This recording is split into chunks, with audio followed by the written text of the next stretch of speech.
Hello ചേട്ടാ, എന്തിനാ മുഖം മറച്ചു പോണ്? ഞാനേ ഈ നാട് വിട്ടു പോവാ. അതെന്തിനാ? എന്റെ മുഖം എപ്പ കണ്ടാലും ദുഷ്ടകനാന്ന് ഈ നാട്ടുകാർ പറയണു. പിന്നെ അതൊക്കെ ഓരോ അന്ധവിശ്വാസങ്ങളല്ലേ. ചേട്ടന്റെ മുഖം എനിക്ക് കാണിച്ചതായോ? ഓക്കെ ചേച്ചി, ഇതാ എന്റെ മുഖം കാണാണ്ട് ഇനി വിഷമം വേണ്ട. ഹലോ,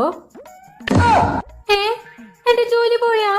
പണി കിട്ടി. അയ്യോ, ശരിക്കും ദുശകുനാടിത്. ഹലോ ചേട്ടാ, ഒന്ന് നിന്നേ. നീ എന്തിനാ ദുശകനം പിടിച്ച ആളെ നിർത്തിക്കണേ? എടി, നിനക്കറിയില്ല എന്റെ പഴയ കാമുകൻ എന്നെ തേച്ചിട്ട് വേറെ പെണ്ണിനെ കല്യാണം കഴിച്ചത്? ഇത് അവനിട്ടൊരു പ്രതികാരം കൊടുക്കാൻ പറ്റിയ അവസര. അത് ശരിയാ. ചേട്ടാ ഒന്ന് വന്നേ. ചേട്ടൻ എന്റെ ഒപ്പം ഒന്ന് വരണം. ചേട്ടന്റെ മുഖം ഒന്ന് എന്റെ എക്സിനെ കാണിക്കാനാ. അവൻ നശിച്ച് നാറാണക്കല്ലെടുക്കണം. അതുകൊണ്ട് എനിക്ക് എന്തോ ഉപകാരം? ചേട്ടന് ഞാനൊരു 10,000 രൂപ തരാം. ശരി. നീയാ?